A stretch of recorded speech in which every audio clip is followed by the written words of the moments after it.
뭐 칠판에 고장 나가지고 그죠? 뭐 어쩔 수 없이 그렇게 이제 이렇게 판서를 안 하고 말씀을 전해야 될 것 같고요. 뭐 저는 편합니다. 안 쓰면 편한데 아마 여러분들이 말씀 듣기가 좀 불편하지 않을까 싶는데요. 또 여러분들이 말씀 잘 집중해서 은혜 받는 시간 되었으면 좋겠고요. 10월 한 달 동안에 계속해서 여러분들 우리가 말씀 나누고 있는 게 제자입니다입니까라는 제목이었고요. 그래서 2주 동안 말씀을 나누었습니다. 2주 동안 말씀 쭉 나누다 보니까 마음속에 계속 제자라는 부분들을 질문할 게 아니고 빨리 여러분 이 부분을 이제 마침표 찍어야 되죠. 나는 제자입니까라고 물어볼 게 아니라 제자가 맞다라고 하나님 앞에 우리가 고백할 수 있어야 되는 거고요. 그래서 지난 2주 동안은 제자이지 못한 자의 모습을 통해서 우리가 거울로 삼았다면요. 이번 주부터는 제자의 모습들을 가진 그런 믿음의 선진들을 쭉 바라보면서 정말로 나도 제자의 모습으로 서야 되겠구나. 그런 부분들을 조금 살펴보려고 제목을 제자입니다라는 제목으로 잠깐 잡았습니다. 늘 이야기하는 대로 늘 구약의 이스라엘 백성 마찬가지고요. 신약의 하나님의 자녀인 저와 여러분들 또 넘어서 제자라고 말하는 저와 여러분들까지 전부 다 하나님 앞에 어떤 관계냐? 언약적인 관계를 그렇게 이야기를 해요. 내가 법을 깨달았기 때문에 그래서 내가 전도 제자다. 그건 우리 이야기고 하나님 편에서 볼 때는 그게 여러분들 적용이 안 되게 돼 있는 거예요. 그래서 구약의 이스라엘 백성들입니다. 자기들이 자기들을 칭하기를요. 우리는 선민이다. 택하신 민족이지요. 그리고 우리는 거룩한 백성이다. 그래서 거룩할 성자를 써서 성민이라 이야기해요. 실제로 여러분들 뭐 하나님이 레위기서 같은 경우를 보면은 이스라엘 민족을 가리켜서 세계 열방의 제사장의 나라로 내가 너희들을 삼겠다. 하나님이 그렇게 말씀하고 계십니다. 그래서 이런 하나님의 말씀을 근거로 해서 선민으로 또 거룩한 백성으로 자기들이 칭하는 것은 맞는 부분들이 되겠죠. 그런데 이 선민이라는 부분들을 하나님이 이제 인정하시면서 그들에게 주신 축복도 놀라운 축복들입니다. 이스라엘 민족으로요. 예수님이 그리스도로 오실 거 성경에 예언해 놨고요. 이 예언된 말씀을 확증해 주기 위하여서 하나님이 이스라엘 민족들에게 구약 성경을 허락하셨고요.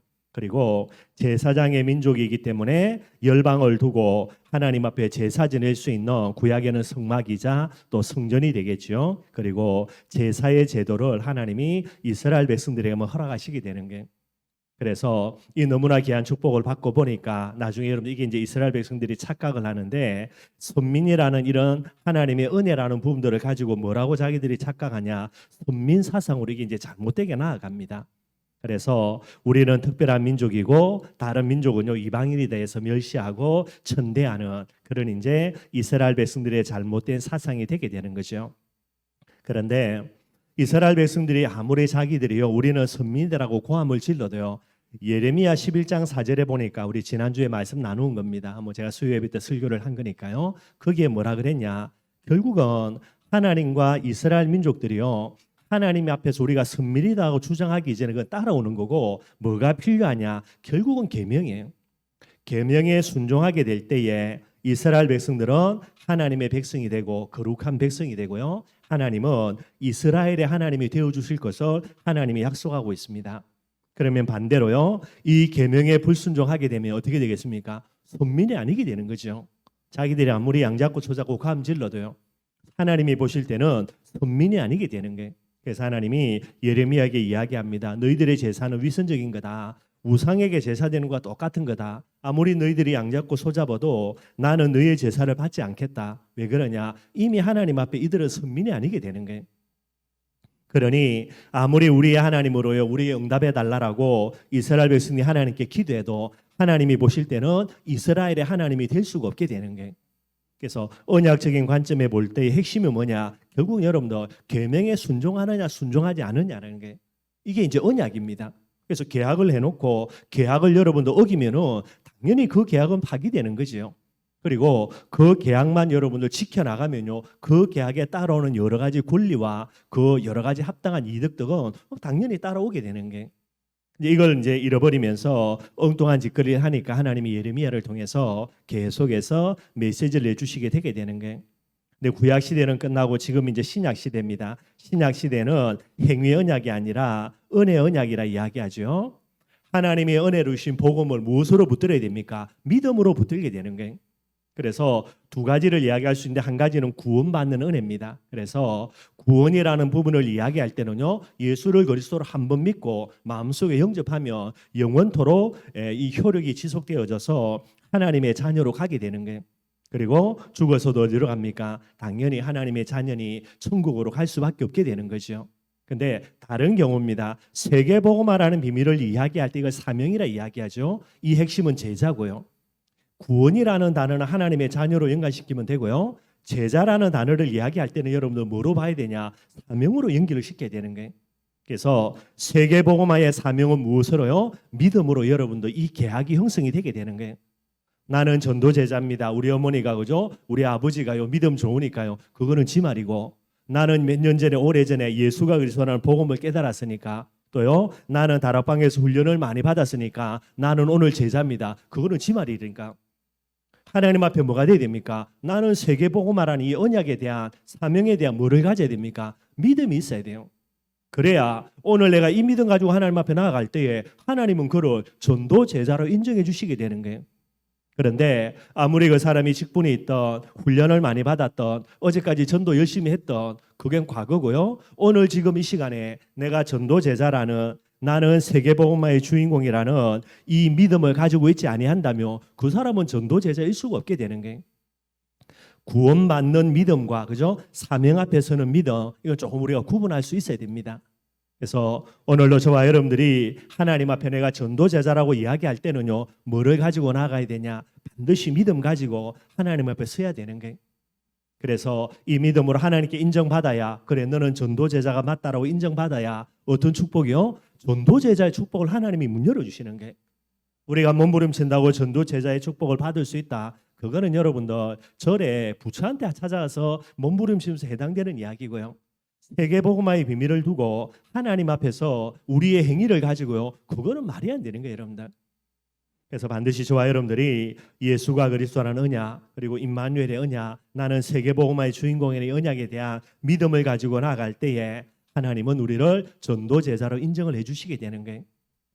항상 여러분들, 우리가 하나님의 자녀로 구원받는 것은 맞겠지만은요, 오늘 이 시간에 내가 이 자리에 서야 되는 이유는 다른 거 없습니다. 사명 때문이니까. 이 사명에 대한 뭐를 가져야 된다고요? 믿음을 가져야 된다라는 거예요. 저와 여러분들 사명 가지고요, 믿음으로 살다가 사명 다하는 그날 하나님이 오시라 하면은 할렐루야 아멘 하고요, 우리가 이제 하나님의 자녀는 신분 때문에 어디로 가는 겁니까? 천국 가야 되는 거예요. 저와 여러분들의 미래 꼭 이런 미래가 되기를 바라겠고요. 그러면은 참된 믿음입니다. 여기서 말하는 믿음은요, 세계복음화의 사명을 가진 제자인 저와 여러분들이 가져야 되는 믿음이에요. 어떤 믿음이 됩니까?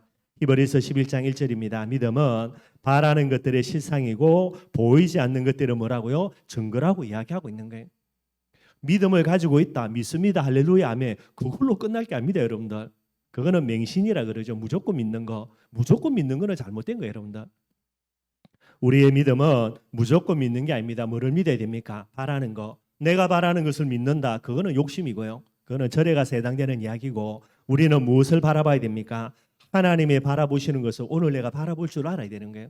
가장 중요한 거 세계복음화입니다. 춘천복음화예요.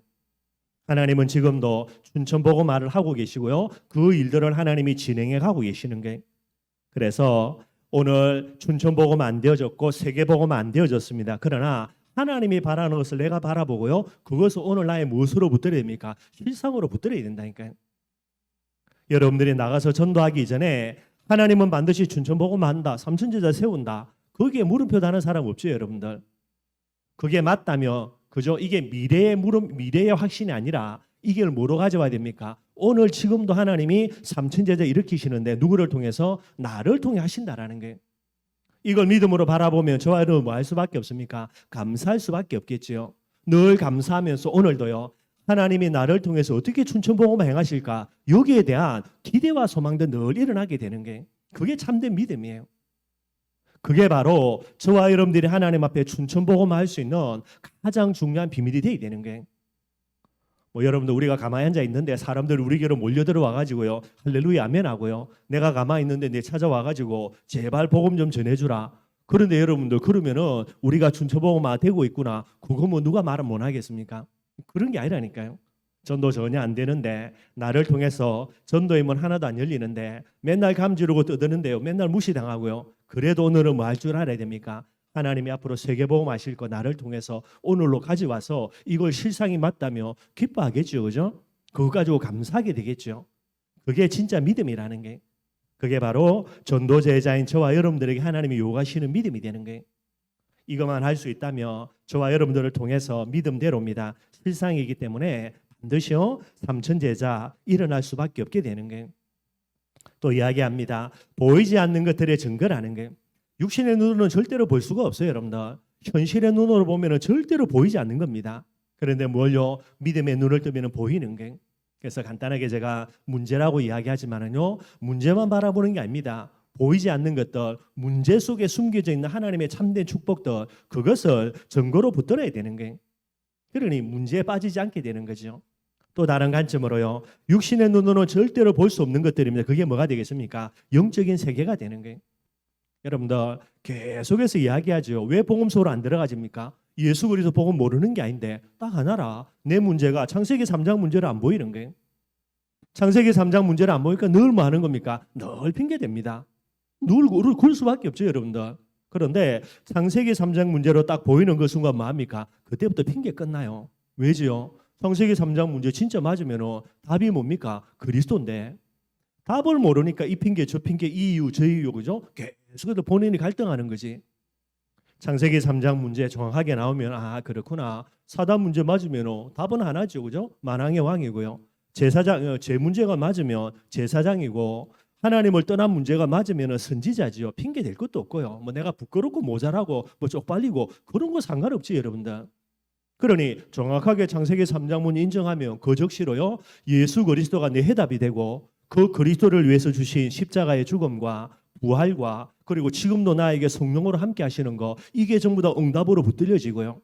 그 응답이 붙들려지면 뭐 하는 겁니까? 응답 갖고 문제 놓고 기도하면요. 반드시 뭐가 나옵니까? 거기에서 하나님의 축복과 응답이 보여지는 거예요. 영적인 세계를 인정을 안 하니 그죠? 창세기 3장 문제 인정 안 하니 여러분 어떻게 됩니까? 절대로 신앙생활 안 되는 거죠. 그리고 우리가 기도할 때에 분명히 하늘 군대 파송되고요. 흑암이 무너지고 이 비밀을 보지를 못하니 여러분들 어떻게 기도하며 어떻게 성령인도 받겠습니까? 보이지 않는 것들 그죠? 뭐 여러 가지 있겠지만은요. 영적인 세계 무엇으로요? 믿음의 눈을 떠야만 보여지게 되는 거예요. 그것을 보아야 거기서 따라오는 많은 응답과 증거들이 있는 거예요. 꼭 저와 여러분들이 전도 제자가 맞다면 우리가 가지게 될 믿음입니다. 이 기준이 돼야 되는 거예요. 대단한 믿음이 아닙니다, 여러분들. 조금만요, 진짜 사실, 언약이 진짜 사실이니까 모든 문제 해결하는 그리스도 조금만 붙들고 있으면 돼요. 하나님이 정말로 나와 함께한다. 이게 이론이 아니고요. 여러분들이 어떤 문제가 오든지 간에 딱 전제 조건, 하나님이 진짜 나와 함께한다면 그거 가지고 보면 된다니까요. 그럼 다른 거 다 보여지는 거예요. 정말로 문제 있습니까? 진짜가 돼야 됩니다. 내가 세계복음화의 주인공이 맞다면 그 전제 조건 깔아놓고 이 문제 보면요. 이 갈등 보면요. 뻔히 나오지 여러분들. 어느 정도로요? 눈에 보이지 않는 것들을 눈으로 볼 수 없을 정도의 부분들로 더욱더 확실하게 보여지고요. 실상과 증거란 말이 그 말이 되게 되는 거예요. 여러분 이게 대단한 믿음 아닙니다. 우리가 가야 될 믿음이 된다니까요. 우리 춘천인 마늘교회에 우리 모든 성도님들 우리 렘넌트들은요 이 기준 딱 가지고요 나는 이런 믿음의 사람이 되겠다. 왜냐? 네 제자니까. 하나님이 나를 제자로 불렀으니까. 그 뭐 하면 됩니까? 제자가 맞고 이게 제자가 될 믿음이 맞다면 하나님 이런 믿음 내게 달라라고요. 뭐 당연한 거 아닙니까 여러분들? 제자로 불렀는데 내가 제자가 맞는데 그렇다면 이 믿음 가져야 되는 거지. 내 나라 하는 거죠 여러분들. 그래서 세 종류의 사람 잠깐 말씀을 드렸죠. 불신자, 그죠? 문제 가지고요 끙끙거리면서 원망불평하는 사람 안 믿으니까 그래요. 누구 때문이 아닙니다, 여러분들. 문제 때문도 아니고 사람 때문도 아니고 환경 때문도 아니고요. 뭐가 없어서 믿음이 없으니까 문제 가지고 낑낑거리는 거예요. 그래서 여러분들 주위에 문제 가지고 낑낑거리는 사람 보면서 아주 불쌍하다 생각해야 되지 뭐 다르게 말하면 안 됩니다, 여러분들.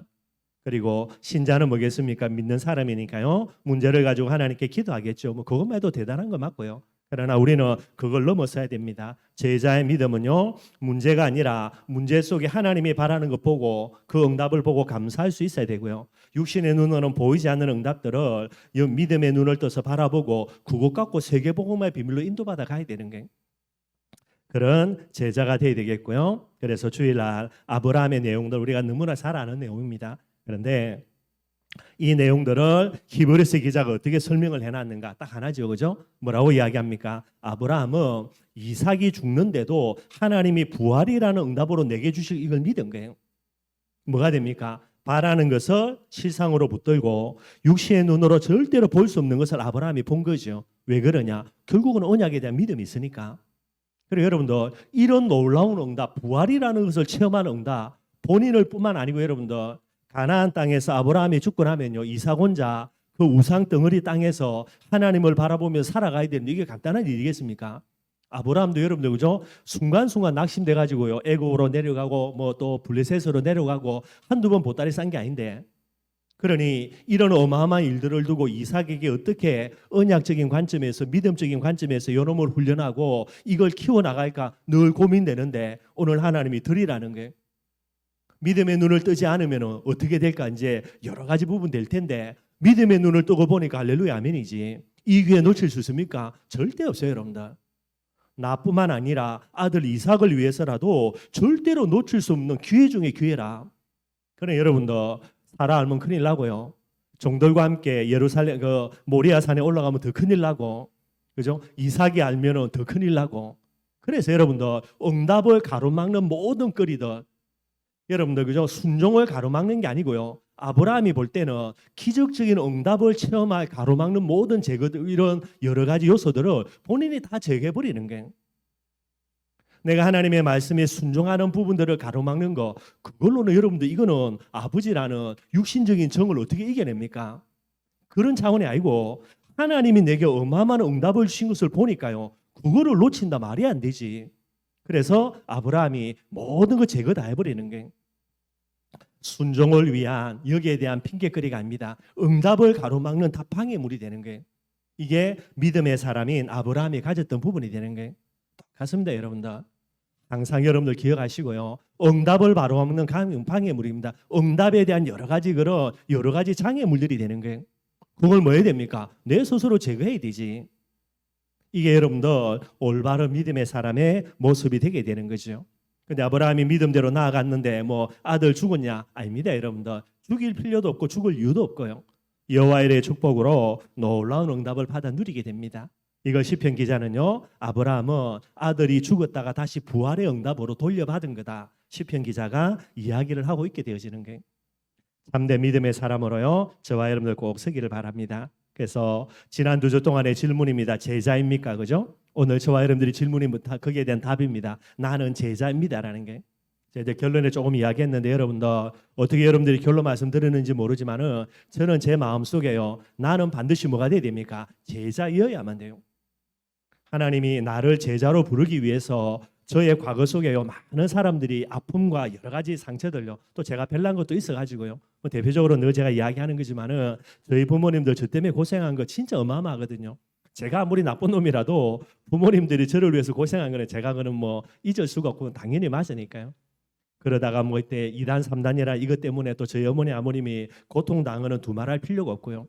그런데 제가 만약에 제자가 아니다, 저희 어머니 아버님 일평생을 어디서 보상받습니까, 여러분들? 그분들이 전도를 제대로 한 명도 했냐? 아직 저희 고모들요, 저희 외삼 삼촌요, 아직도 뭐 예수 예자도 안 믿는데 얼마나 지도간지 몰라요. 그리고 일평생 다니면서 전도라도 제대로 했냐? 아니면 돈이라도 많아가지고 헌금이라도 많이 했냐? 다 가능합니다, 여러분들. 제가 제자가 되어서 세계복음화의 비밀 속에 제가 몸부림쳐야만 우리 부모님이 천국 가서 하나님 앞에 영광의 면류관들이 있게 되는 거예요. 근데 내가 제자가 아니다? 아닙니다, 여러분들. 아무리 내가 모자라고 아무리 부족하고 아무리 여러분들 못난 존재라 하더라도 나는 하나님 앞에 뭐가 돼야 됩니까? 제자가 되어야만 돼요. 그게 제 중심의 고백이에요, 여러분들. 여러분들 조금 부족해서 그죠? 제자기를 걸어내기 조금 힘들어서 나 그만 제자 그만하고 싶다고요. 여러분들 그거는 말이 안 되죠, 여러분들. 아무리 내가 제자의 길을 걸어가는데 손해된다 하더라도요, 그것도 말이 안 되고 여러분들. 여러분들이 제자가 안 되면 여러분들을 위해서 헌신하고 수고했던 많은 사람들, 또 내가 제자 되어야만 내가 받은 축복과 응답을 통해서 살아나야 될 맞는 현장에 있는 사람들, 그 사람 어떡하라고 여러분들. 절대로 여러분들 이건 간단한 단어가 아니다니까요. 한 번씩 물어보면 네 제자가 맞냐? 목사님 내 제자인 줄 모르겠습니다. 정말로 뒤통수 한 대 맞아야 돼요, 여러분들. 아무리 몰라도 마음에는 각오가 돼야 됩니다. 나는 제자여야만 돼요. 이 중심 없다면, 그죠? 어떻게 여러분 우리가 전도 제자로서 하나님 앞에 나아갑니까? 말이 안 되는 거지. 제가 말하는 거는 우리가 여러분들 행위가 훌륭하고 똑똑하고 대단해서 그래서 진짜 제자 맞다라고요. 모든 사람이 박수 쳐준다. 뭐 그것만 감사하겠지 여러분들. 그러나 그러지 않다 하더라도요. 진짜 딱 이악 물고 가정 가문 생각하고 현장 생각하고 우리는 뭐 돼야 됩니까? 제자 돼야 되는 거예요. 그래서 오늘 내가 모자라기 때문에 그래서 뭐 하는 겁니까? 하나님께 기도하는 겁니다. 하나님 정말로요 죽을 때까지 그래도 복음이 기쁜 소식 되게 해달라고요. 물론 여러분들 다른 기쁨 많죠 여러분들. 그죠? 뭐 세상 살면 안 그렇습니까? 그런데 내가 제자이어만 되니까 내 주위에 있는 많은 사람들을 두고서라도요. 그래서 기도하는 거예요. 하나님 진짜 내가 다른 거 좋아하는 거 많이 있지만은 그래도 내 마음속에 복음이 기쁜 소식 되게 해달라고요. 어떨 때는 전도고 선교고 참 부담될 때가 많잖아요. 그죠? 그런데도요, 이 사명을 최고의 축복으로 짐으로 여지 않고 하나님 정말 이게 내게 축복되게 해달라고요. 그렇게 여러분 붙들고 나아가는 거예요. 사울왕처럼 그죠? 자기를 십자가에 못 박지 않아가지고 내 이거 생각 따지다가 완전히 망해버리는데요. 그래서 정말로 제자이어야만 되기 때문에 하나님께 기도하는 겁니다. 하나님 내 안에 있는 창세기 3장 속에 있는 나 오늘도 십자가에 못 박을 수 있도록 그런 은혜를 달라라고요. 그래서 기도하는 거예요. 이번 주 말씀처럼요. 정말로 아브라함처럼 문제 이유를 바라볼 수 있는 진짜 믿음 가지고 하나님을 기쁘시게 하는 자가 될 수 있도록 그게 우리의 기도 제목이 되어야 되는 거예요.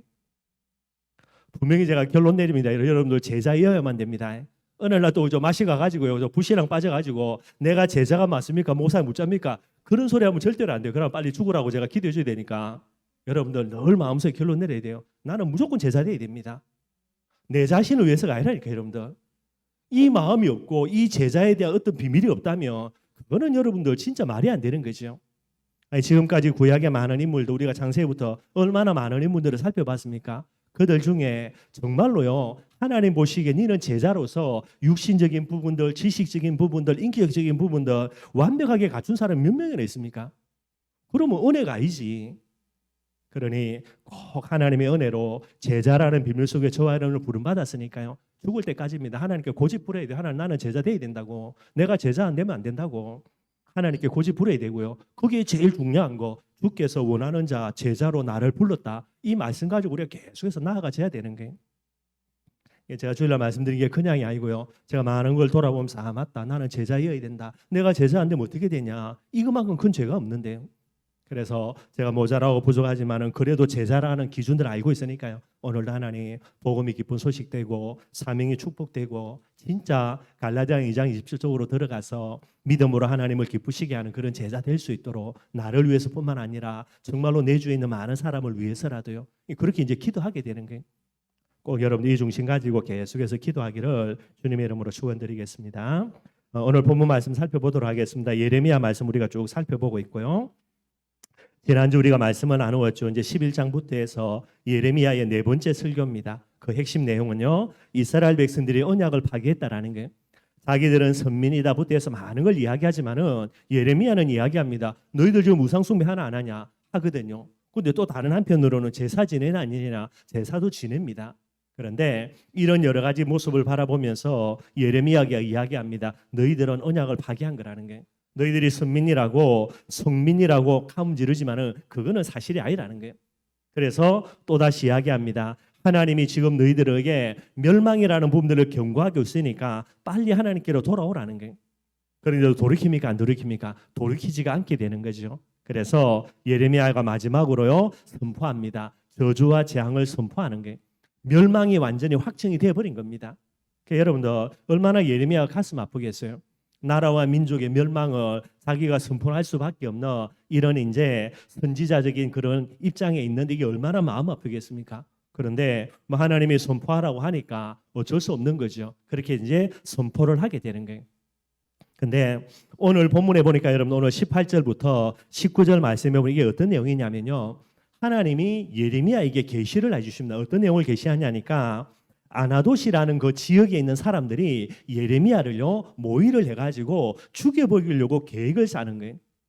예레미야가 이걸 모르지 알 수가 없죠. 그런데 하나님이 계시를 통해서 이 사실들을 알려줘 가지고요. 이런 어마어마한 위협에서 예레미야가 이제 구원받는 벗어나는 그런 내용들이 18절과 19절입니다. 18절을 보면요. 여호와께서 내게 알게 하셨으므로 하나님이 계시로 알려줍니다. 내가 그것을 알아나이다. 이게 뭐냐니까 이제 아나도 사람들이 예레미야를 죽이려고 하는 거죠. 그때 주께서 그들의 행위를 내게 보이셨나이다. 이제 이런 죽이려고 하는 부분들을 보여주신 거고요. 그래서 19절입니다. 나는 끌려서 도살 당하러 가는 순한 어린 양과 같으므로 그들이 나를 해하려고 꾀하기를 우리가 그 나무와 나무는 여러분들 예레미야를 이야기하고요. 예레미야와 그 열매 예레미야의 예언 말씀입니다. 그래서 예레미야와 예레미야의 예언인 하나님의 말씀조차 함께 박멸하자 그를 살아있는 자의 땅에서 끊어서 그의 이름이 다시 기억되지 못하게 하자 함을 내가 알지 못하였나이다. 이제 요게 이제 하나님이 예레미야에게 알려주신 내용이 되게 되는 거예요. 여기서 여러분들 이제 누군지는 이야기하지 않는데 여러분들 그죠? 밑에 보면 나와 있고 그 다음에 이제 하반절에 보면 나와 있고 여기가 아나도 사람이라는 데가 됩니다. 아나돗이 어디냐니까 여러분들 아나돗은 예레미야의 고향이에요. 그래서 예레미야 1장 1절에 보니까 베냐민 땅 아나돗이라는 곳이 베냐민에 있는데 베냐민 지파들 중에 여러분들 거기에도 제사장들이 살았죠. 그래서 제사장들에게 분배된 땅이 아나돗이라는 땅이에요. 그래서 베냐민 지파 이제 아나돗이라는 곳인데 이곳에 있는 제사장들 중에 이제 시간이 많이 지났죠. 그래서 hil기야가 있고요. 그 hil기야의 아들이 누구냐? 예레미야라고 그렇게 1장 1절에 나와 있습니다. 그러니까 아나돗은 어디냐? 예레미야의 고향입니다, 여러분들. 이 예레미야의 고향 사람들이 예레미야의 예언입니다. 뭐죠? 이스라엘 망한다라는 거예요. 이 멸망의 그런 예언된 선포의 내용을 듣고요. 얼마나 열받았든지 고향 사람들이 이를 악물고요. 예레미야 저거 죽여버리자 이래 나온 겁니다. 그러면서 아나돗 사람들이 뭐라고 이야기하죠? 나무와 열매를 함께 박멸하자. 나무는 예레미야라 그랬죠. 예레미야를 죽여버리자라는 게. 그러면서 그 다음에 뭐라고요? 열매입니다. 열매는 뭐냐? 예레미야의 예언이에요. 그 예언의 내용이 심판의 내용입니다. 하나님이 이 이스라엘 민족을 완전히 심판해서 완전히 멸망시키겠다라는 이 내용들이 되는 거예요. 이 사람들이 어느 정도로 불신앙의 사람들이요, 강팍한 사람들이냐? 예레미야 죽여버리면은 예레미야의 예언도요 소멸될 것이다라고 말도 안 되게 착각을 하는 거예요. 여러분들 사람이 중요합니까? 그 사람을 통해서 선포된 하나님의 말씀이 중요합니까? 그 사람은 없어지더라도요, 그 사람은 모자라더라도요, 하나님의 말씀이 맞다면 그 하나님의 말씀은 소멸될 수가 없는 거예요. 어느 정도로 강팍하고 어느 정도로 불신앙의 사람이냐? 아, 예레미야에게 하나님의 말씀을 전하는데 우리 멸망받는다. 그래 그러면 예레미야 죽여버리면은 그 예언된 말씀도 같이 없어지지 않겠냐? 이 정도로 여러분들 불신앙 속에 사로잡혀 가지고요 강팍해지게 되면 이런 일들이 일어나게 되는 거예요. 그렇게 해서 여러분들 예레미야를 죽이면은 이스라엘의 멸망이라는 하나님의 말씀조차도 사라질 줄 알고요. 자기들은 잘 먹고 잘 살 줄 알고요. 말도 안 되는 거죠, 여러분들. 결국은 예레미야의 그런 고향의 사람들, 아나돗 사람들이요. 예레미야가 아무리 하나님의 말씀을 선포해도 그거는 하나님의 말씀이 아닙니다, 여러분들. 단순히 사람의 말로만 들리게 되는 거고요. 그러니 아무리 예레미야가 어떤 말을 떠들어도 결국은 여러분들 귀 기울이지 않고요. 결국은 그 말씀 앞에 서지를 못하는 그런 내용들이 나와 있게 되게 되는 거죠. 결국 예레미야가 하나님의 일을 함에 있어서 여러분들 제일 먼저 큰 위기를 겪는 게 누구 때문이냐? 자기 고향 사람들이에요. 그래서 오늘 본문에 이제 이런 일들이 나오는데 앞으로 예레미야서를 쭉 읽어보면요 몇 번이 됩니다. 몇 번이나 이 아나돗 사람들이요 예레미야를 죽이려고 그렇게 계속해서 시도를 하게 되는 거예요. 우리가 늘 우리 예수님의 말씀 중에 하나가 있었나 마태복음 10장 36절이죠. 그게 뭐라 그랬냐면 사람의 원수가 여기서 사람은 제자죠. 제자의 원수가 누구냐? 자기 집안 식구라는 게. 저와 여러분들이 내 집안 식구들에게 정확하게 복음 전해놓지 않고요. 내가 계속 이걸 미루다 보면요. 어느 날 어떤 일이 일어납니까? 나는 복음의 길을 걸어가면서 제자의 길을 걸어간다. 그런데 내 가족들이 복음 속으로 안 들어오고 계속해서 버티고 있다. 뭐 두 개 중에 하나겠죠, 여러분들. 복음을 안 전했든가, 그들로 기도를 안 하든가. 이렇게 되어지면요, 나중에 누가 원수가 되냐? 자기 집안 식구가 반드시 원수가 되게 돼 있어요. 그래서 여러분들 가정 가문을 두고, 그죠, 형제 자매를 두고도 반드시 기도는 계속해야 됩니다. 복음 전하는 것뿐만 아니고요. 흑암을 꺾지 아니하면은 그대로 두면요, 어느 날 다른 게 원수가 아니라 이들이 원수가 되는 거예요. 오늘 예레미야도 마찬가지입니다. 자기 고향의 사람들, 그 사람들입니다. 이들이 누굽니까? 제사장들이 모여 사는 아나돗이라는 지역에 다른 많은 제사장들이 있겠지요. 이들이 여러분들 예레미야를 죽이려고 똑같은 뭐 다 제사장 계열에 있는 그런 사람들이에요. 그래서 이제 18절, 19절이 그 내용이 됩니다. 20절에 보면요, 이 부분에 대해서 이제 예레미야가 기도하는 거예요. 우리가 잘 알고 있는 대로 여러분들 예레미야는 눈물의 선지자예요. 나라와 민족의 그런 멸망을 예언하면서 그들을 위해서 끊임없이 아파하면서 눈물로 중복이 됐던 사람이 예레미야입니다. 그래서 하나님이 열받아 가지고 야, 니 더 이상은 나라와 민족을 놓고 중복이도 하지 마라 할 정도로, 그 정도로 이제 하나님이 이야기할 정도로요, 예레미야는 사랑이 풍성한 그런 사람이죠. 그런데 이 고향 사람들입니다. 아나돗 사람들이 예레미야를 죽이려고 한다는 이 부분들을 하나님의 계시로 이제 그 모함에서 빠져나왔는데요. 그 다음에 예레미야가 기도하는 게 20절이에요. 20절입니다. 공의로 판단하시며 사람의 마음을 감찰하시는 만군의 여호와여, 나의 원통함을 주께 아뢰었사오니. 아마 여러분들 고향 사람들이 자기를 뒤통수 쳐가 죽이려고 하니까 아마 이게 좀 이렇게 예레미야에게는 많이 억울했는가 봐요. 그래서 억울함이 이제 원통함이 심하니까 하나님께 기도하는데 뭐라고 기도하냐? 그들에게 대한 주의 보복을 내가 보리이다 하였더니.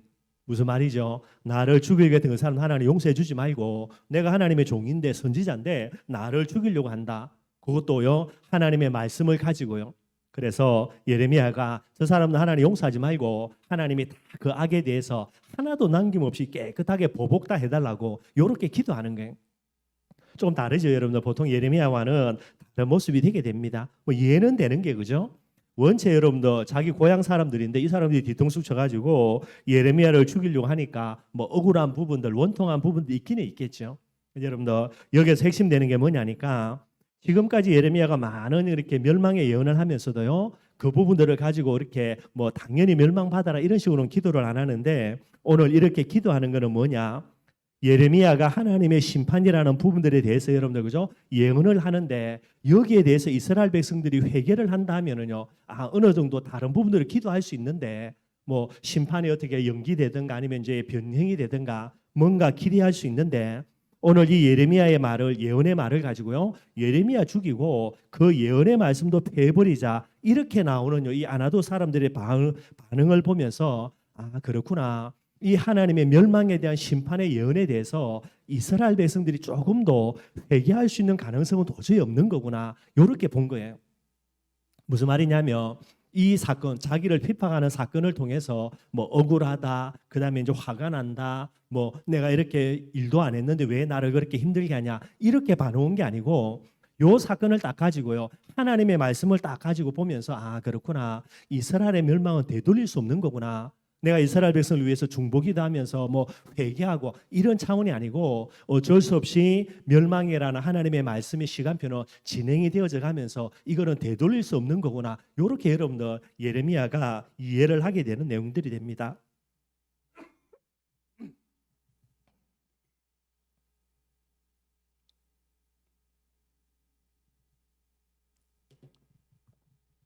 그러니까 이제 계속해서 여러분들 제자의 기준이라고 이야기하는 거죠. 말씀을 절대 기준으로 가지고 이 말씀 가지고 미래에 되어질 일들을 정확하게 판단하는 그런 내용들이 되게 되는 거예요.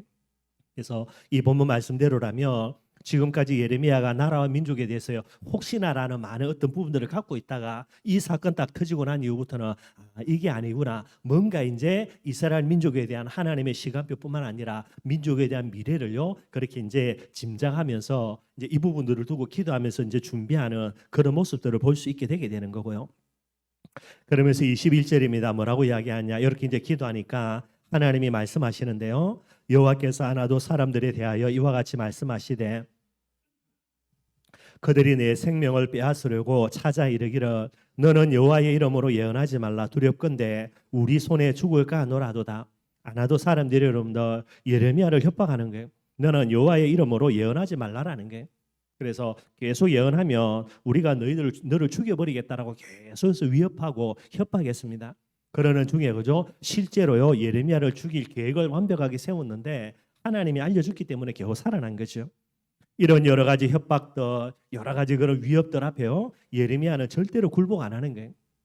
여러분들 복음을 위해서 여러분들 하나님이 복음 때문에 많은 축복과 응답을 받는다. 그러면 복음을 위해서 사는 건 어렵지 않죠. 근데 이게 이익이 되니까. 그런데 복음 전하는데 계속해서 핍박이 오고 환란이 오고요. 나중에는 죽음의 심각한 위기까지 간다. 그런데도 예레미야는 이걸 포기하지를 않습니다. 이게 여러분들 진짜 복음의 사람의 모습이 되게 되겠죠. 여러분들 하나님의 복음을 위해서 손해볼 줄 아는 사람, 그게 여러분들 진짜 복음의 사람이에요.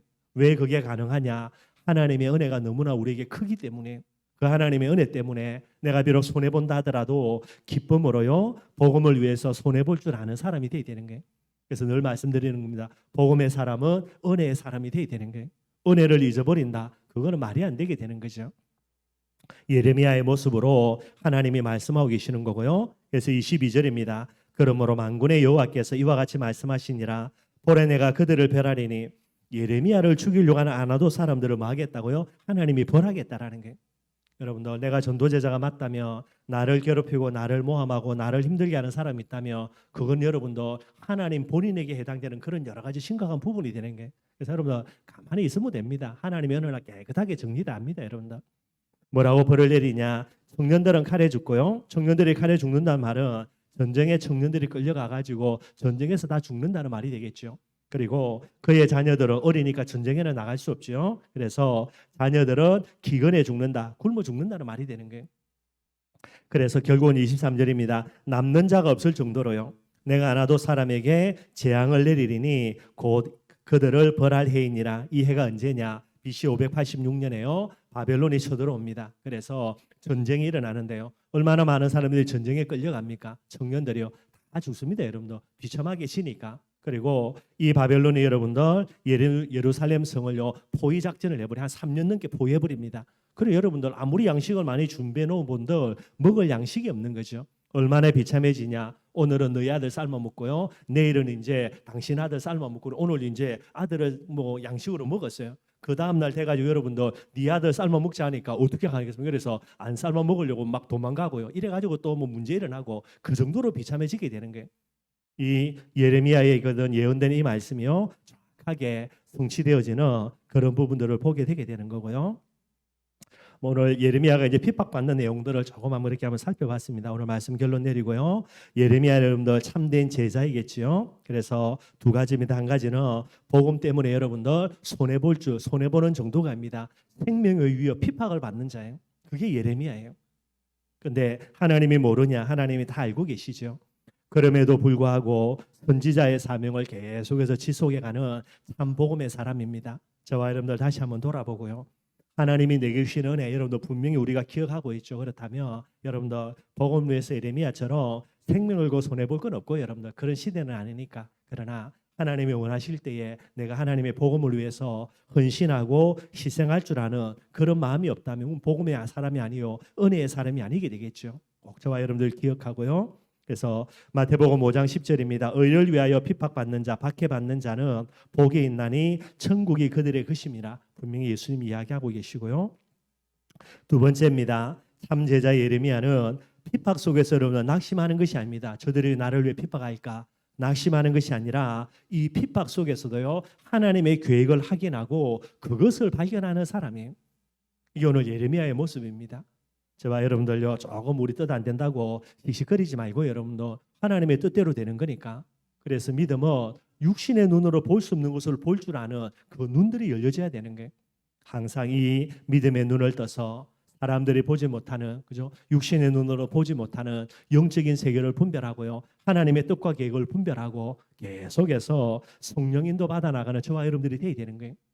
저와 여러분들이 제자라면 제자는 반드시 뭐 해야 됩니까? 하나님의 시간표를 진행할 줄 알아야 돼요. 우리 가정 가문을 두고 후대들을 두고요. 현장을 두고 하나님의 시간표를 진행할 줄 알아야 되죠.